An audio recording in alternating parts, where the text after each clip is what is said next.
okay બતાવીએ ને અહીંયા જ ઉભો રહેજો બેયને ક્યાંય નથી જવાનું બાપા બાપા બે શબ્દો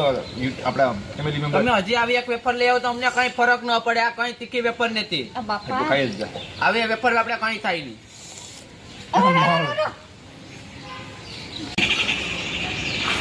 તું અરે ક્યાં નથી જવાનું તો અહીંયા રે હારી હવા કાઢવાની છે બહુ તીખી આવે મિત્રો ક્યાં છે ભાઈ ભાઈ પાણી સાઈડમાં ભાઈ કેમ ભાઈ